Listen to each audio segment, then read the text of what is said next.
All right. Hey, friends, it's Josh Cropsey, and we are creating our first video, training video on how to use the growing participator approach.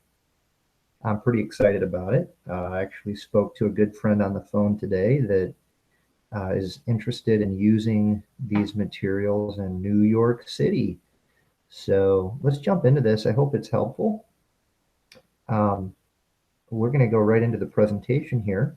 And this is an introduction to phase 1A of the growing participator approach. All right, here we go.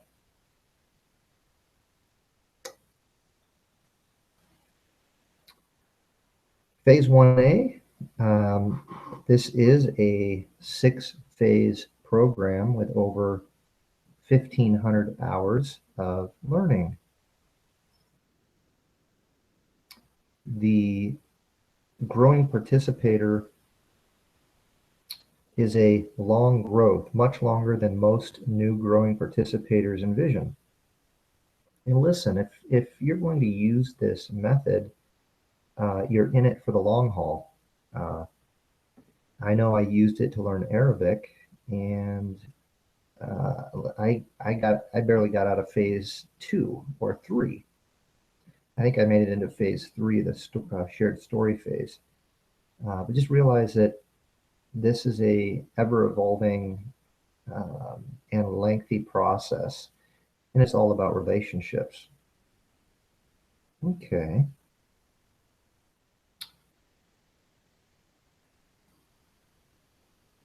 We suggest that before you begin to meet as a group for phase 1 activities with a nurturer, read the introduction to phase 1 and skim the rest of the document.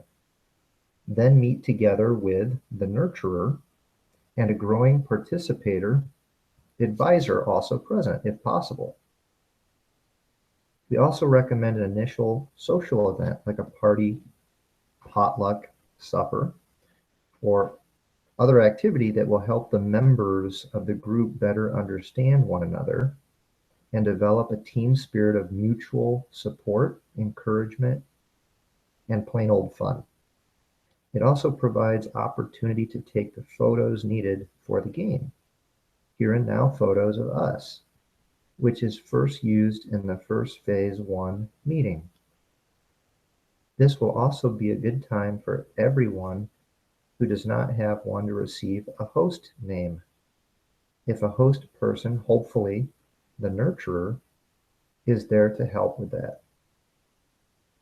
Please keep in mind that even though the here and now phase involves less than 10% of the total set of activities recommended for the 6 phases of the 6-phase program, 1,500 hours with nurturers, these first 100 hours provide a rapid and powerful kickstart which can create momentum that will help those using it to continue for months to come.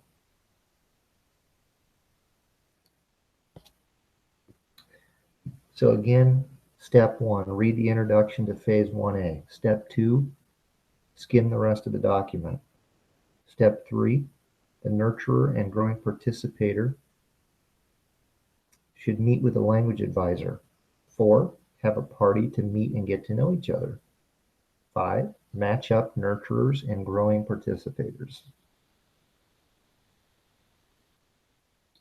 All right. Please note that there's a graphics pack included in this material. You can see a link to that below phase 1A on this particular website.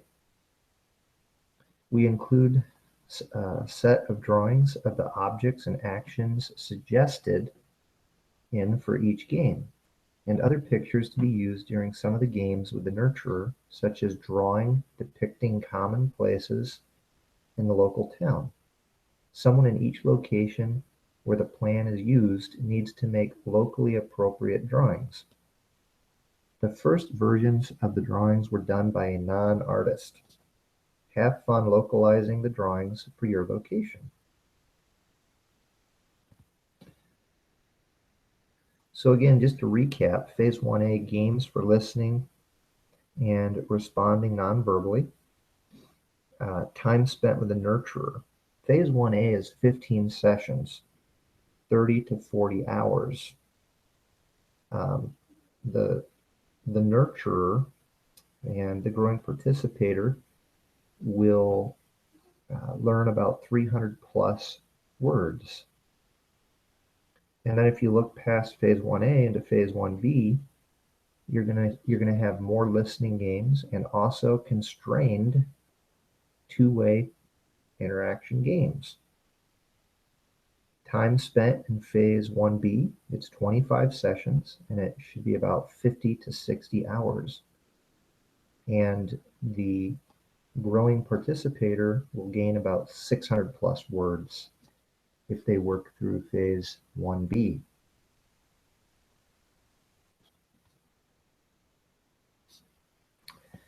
Phase 1A listening games. Understanding the nurturer and responding non-verbally. People. Remember, the GPA is first and last about people. Are there some people who are visible to you right now sitting in the room? Look at them. See them clearly. Each life is a book waiting to be written. Author Greg Thompson. Let's discuss this for a second. Growing participation is first and last about people. Take a look at the people around you and realize that each one has a story to tell. Look in the mirror if you can, but don't just look at yourself. Look at yourself and a few other people together in that mirror. As you look at groups of people, imagine you were to participate in their lives and they in yours. That's what we're about. We are not about you as a separate, private individual with an isolated individual mind, the learner. Growing participation is not private and individual. We are about you first as part of a human group that you grew up in, your home world group. Then we are about you as you grow into another group, your host world group. Your home world group is probably made of people such as those you just looked at.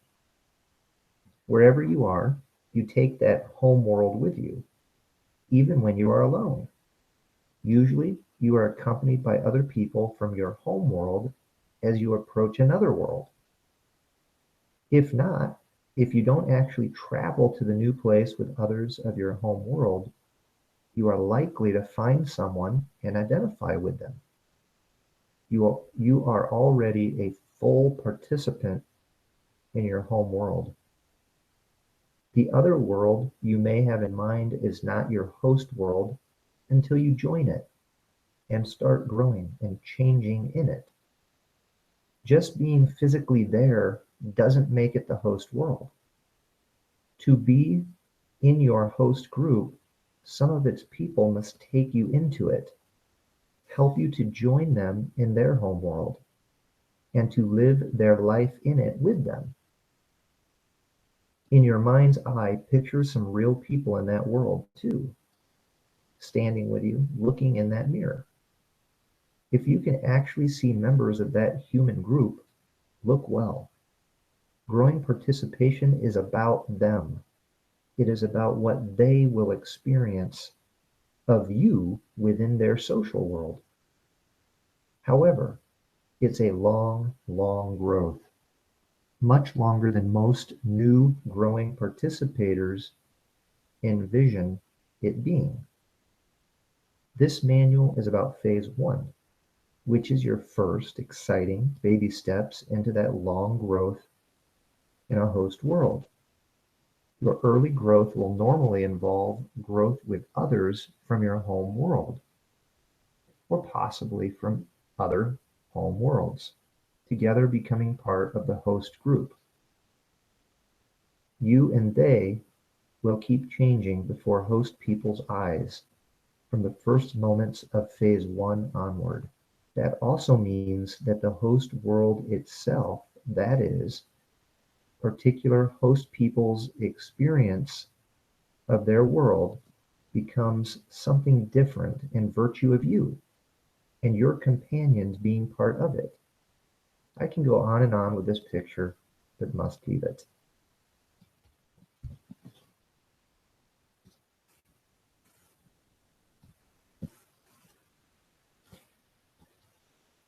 A life hidden behind a wall.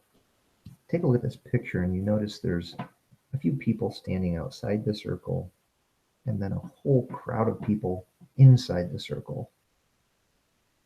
A life hidden behind a wall, it's meaningless sound and misread sights. So when you're the growing participator, you're the person standing on the outside looking in. And so many things seem confusing to you. You don't understand. Here's a situation you may be able to identify with if you have ever traveled to the location of a human group that strongly differs from the human group that you grew up in. In the situation we are envisioning, the people are so different from you that as they talk to each other, you cannot understand anything whatsoever that they say to one another. You are locked out of their world by a wall of noise. Looking at the diagram, you could ask, as you and your home world companions stand looking at people behind the solid wall of meaningless noise, what exactly is going on in there? What is going on is a huge tangled mass of human activity. Their life together is so much wrapped up in their talking that we can say you are deaf to their group life, but you're also more blind to their activities than you realize. First of all, much, if not most, of their activities are in talking and not in anything you can see.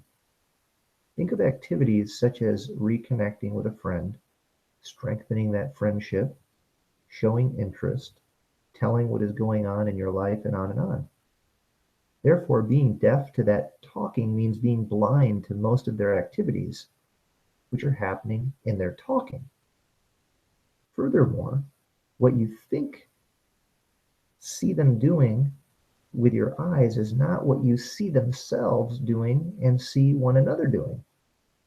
The meanings of the actions you see differ from similar visible actions in your own world, sometimes greatly so, but always somewhat so. You see those people's understanding of what they visibly do was shaped from their early childhood by people talking to them and people talking around them. The great tangled mass of people's actions and their understandings of their actions are what we call their lingua cultural world. Participating in that world means understanding it as host people understand it.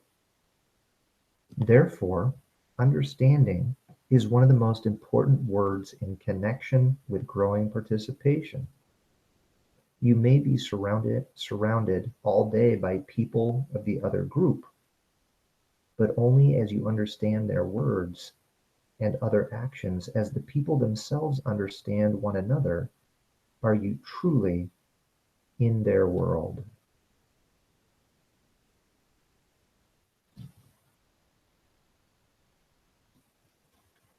Now let's take a look at it from the host culture's view. So now you're the minority and the wall, they're looking at you, the growing participator, and thinking, who are these strange people? We don't get them. So let's talk about that perspective for a minute. Now for those people and their experience, we need a different diagram. The wall of noise that they experience is the one that hides you and your companions from their understanding. You talk to one another and carry out other actions together. But the people of the other group are utterly shut out of all you say and misunderstand much of what they see you do. People and their practices, including in particular their words. We have met some important words for understanding growing participation. People, home world, host world, wall of noise, and understanding. Another important word is practices. After we explore that a bit, we'll let you get on with phase one of your growing participation. Something you do repeatedly is one of your practices. It is shared practices that makes a group of people a group. By shared practices, we mean actions many people do similarly or at different times, and that they understand similarly to others in that group.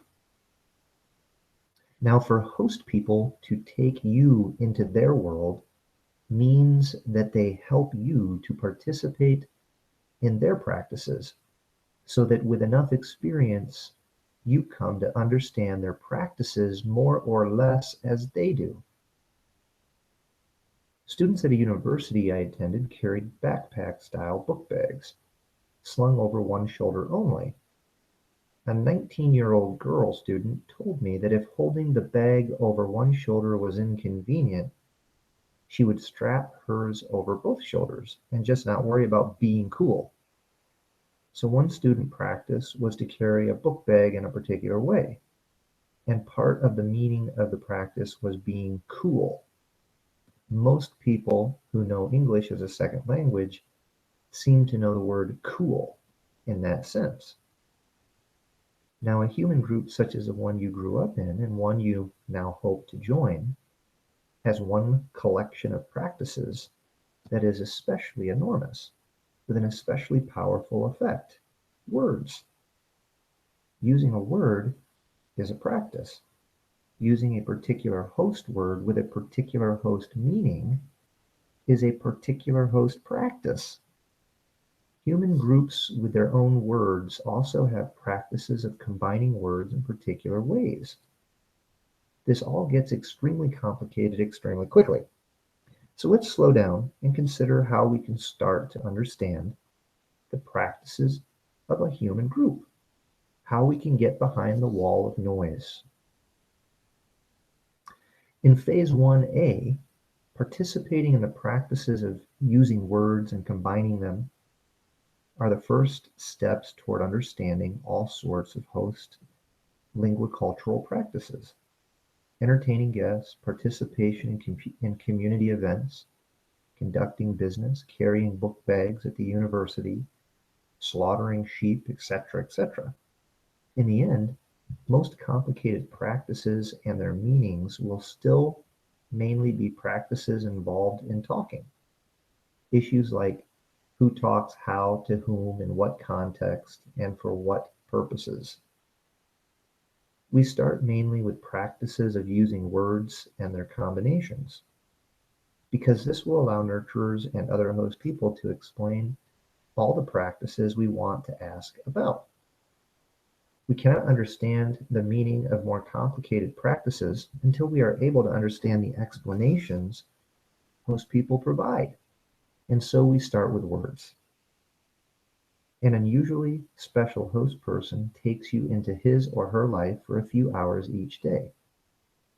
To get behind the wall of noise, we will have one or more special host people who will talk to us, following their own talking practices, but doing it in such a way that we can understand them.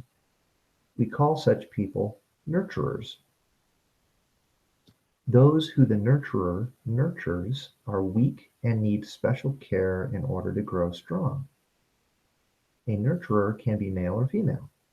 For convenience in what follows, we'll call the nurturer she. Normally, small children or people who are really sick need nurturing.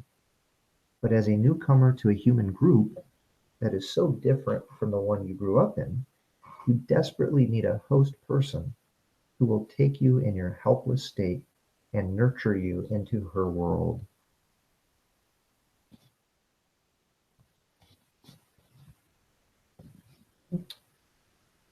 All right. So getting inside the wall, that's the goal here. You need several things to get behind that wall of noise and begin to understand. The nurturer is critical. The nurturer creates a space for you by, number one, talking to you in an understandable way in the host language. Two, helping you express yourself in ways the host culture can understand. Let's talk about this for a minute. Now, how does the nurturer create a space for you behind the wall of noise? How does she let you begin participating in her practices? It's by doing one and two. Number one, she talks to you in such a way that you can understand what she is saying, even though she only uses host words. Two, she helps you express yourself in ways that host people can understand. Remember these 2 points. If she is doing these two things in a way that is carrying and encouraging, then she is nurturing you into her practices and those of her people. She represents the host group. In fact, to you at the beginning, she is a living piece of the host group. She is that group. Your first community in the host group is your nurturer, you and any others like yourself whom she is nurturing with you. When your nurturer talks to you in such a way that you can understand her, point one above, you are inside the wall of noise. She's created that space for you inside that wall where you are participating in host life. How in the world does she manage that? Answer, she plays with you.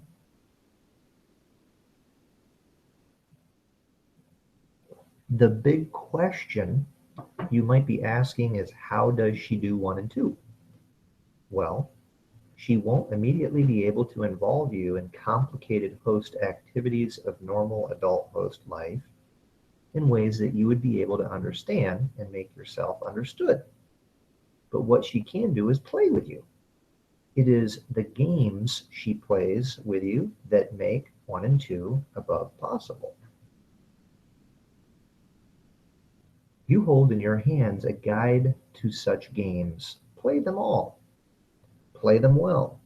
And the host people will soon know you as someone very different from the person you started out as.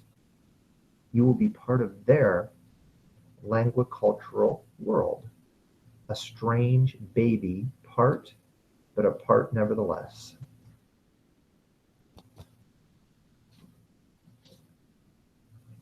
All right, so let's talk for a second about games. How are we going to play in this new world and get inside the wall of noise? Phase 1A games. The nurturer talking to you in ways that lets you understand and grow in your participation.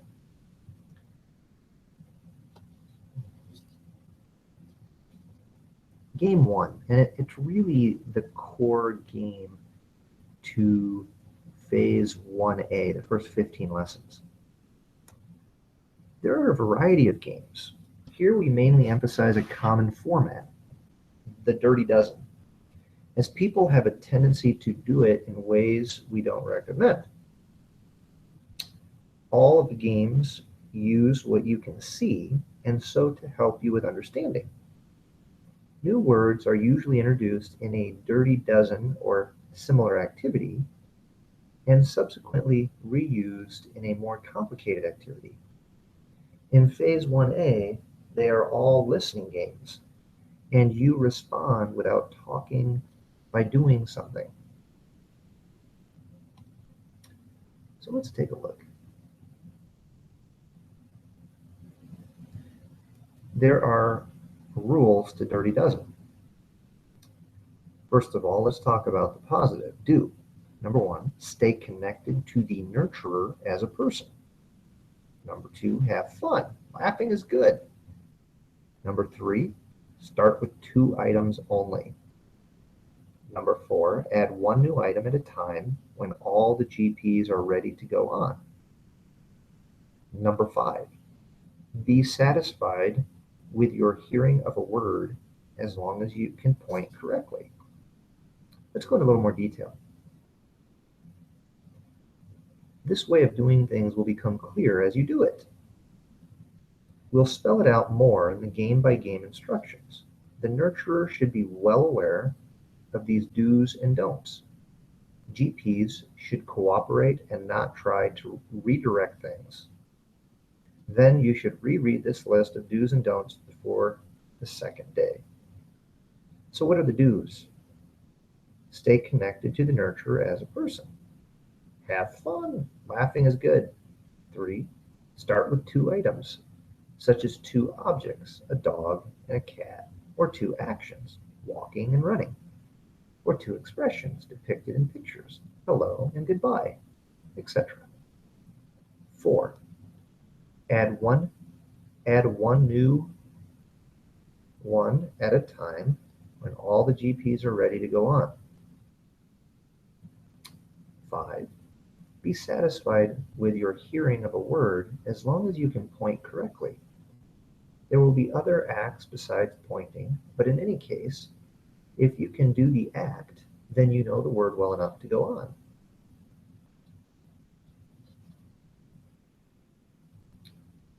All right, a few more do's. Growing participation, GPs listen and point. Growing participators, or the GPs, listen and point. 7. Listen intensely to the nurturer's voice. 8. After adding a new item, the nurturer asks the whole group to listen and point together at a few items a few times. Number 9. No one but the nurturer talks, and the nurturer only talks in the host way. All right, let's go into a little more detail. 6. Do this. Growing participators, or GPs, listen and point. Example, nurturer says to the GP, "Where's the ball?" And the GP points at the ball. 7. Listen intensely to the nurturer's voice, and at the same time, think about the meaning, that is, the object or action. 8. After adding a new item, the nurturer asks the whole group to listen and point together a few times. Then the nurturer has GPs respond one at a time. No one but the nurturer talks, and the nurturer only talks in the host way. All right.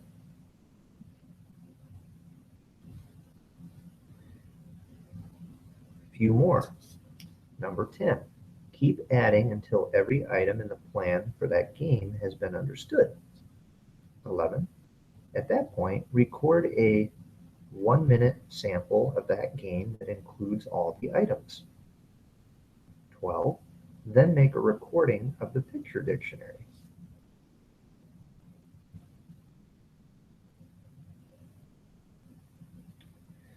All right, so those are the do's in the Dirty Dozen. Let's talk about the don'ts. And these are important. Number 1, don't start with 1 item or with 3 or more items. Remember, you always start with 2. Number 2, after these first 2 items, don't add 2 or more new items at a time. Only add 1 at a time. 3, don't do a lot of point and listen. Number 4, GPs don't talk. That's critical. So again, number 1, don't start with 1 item or with 3 or more items. Always start with 2 items. After these first 2 items, don't add 2 or more new items at a time. Only add 1 item at a time. Don't do a lot of point and listen. If you understand the first 2 items, such as cat and dog, then the nurturer adds the next one by saying, "This is a horse," and then immediately starts asking, "Where is the horse? Where is the dog?" GPs should not point at an object to hear it over and over. And nurturer should not point at an item and say it over and over. And the nurturer should not point to and say all of the items each time a new one is added. 4. GPs don't talk.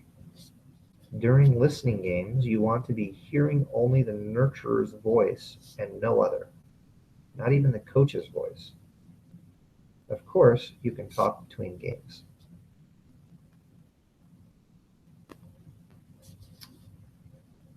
All right, so let's just take a little look at the Dirty Dozen.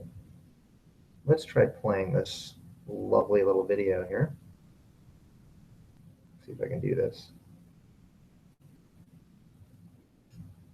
Okay. Let's see if we can play this. Here we go.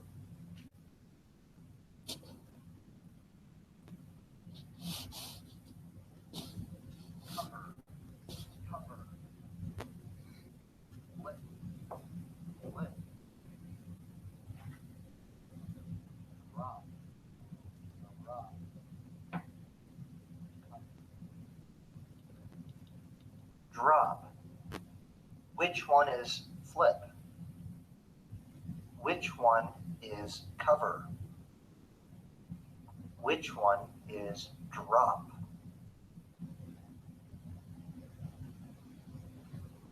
Spin. Spin. Spin. Cover. Flip. Drop. Spin.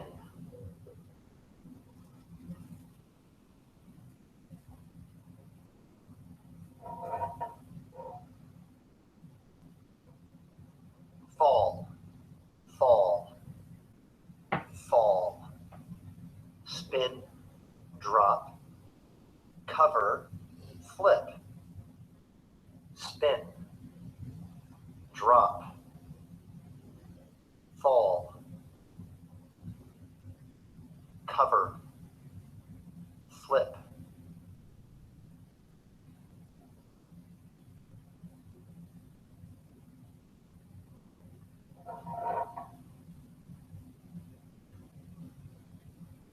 Turn. Well, you know, that's funny. That's really the same. Spin. Spin.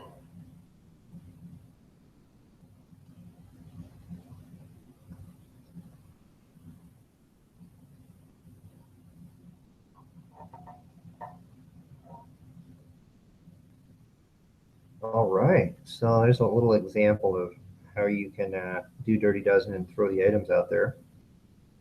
Of course, it's a lot more fun if you have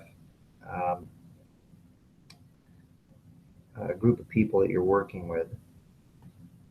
All right, here we go.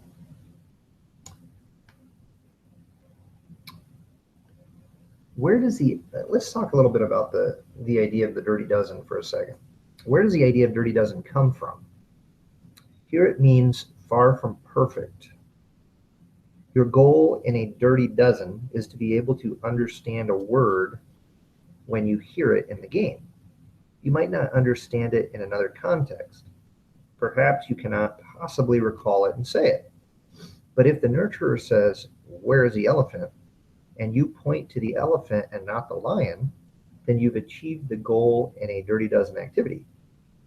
The number of new words included in a Dirty Dozen activity may be around a dozen, but could be less, such as 5, or more, such as 20. 2. A good way go do this is to ask. Sorry, that didn't make any sense. A good way to do this is to go ask the whole group, "Where is the elephant?" And when after everyone has had a second to think about it and try to respond in their own minds, the nurturer says the name of one particular GP who gets to be the one to point, Rashid. And Rashid points at the elephant. If he doesn't know, when the nurturer might ask, "Who knows?"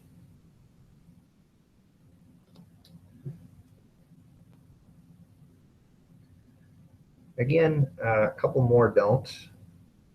No one writes. Man, nobody should be really writing anything, just listening intently. And number 6, don't try to master new words.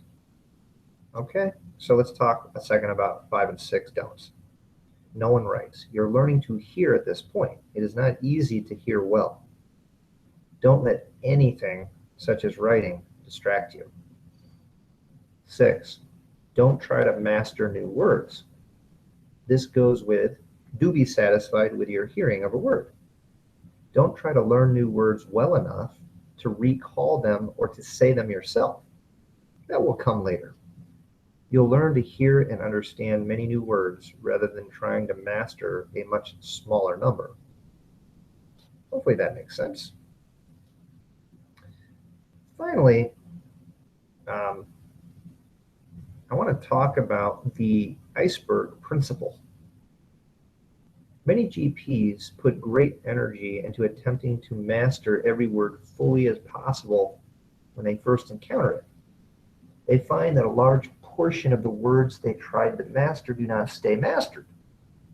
We find it works better to simply aim to put the words into the lower part of the iceberg and let them rise. Let's take a look at the iceberg here in this picture for a minute. I really love this analogy, and I often use it with my own GPs. So take a look at the bottom first. Words I recognize but don't understand. Words I understand when I hear them again a second time. When you move a little further up, words I only understand with the help of context. Words I almost understand out of context. We keep moving up here.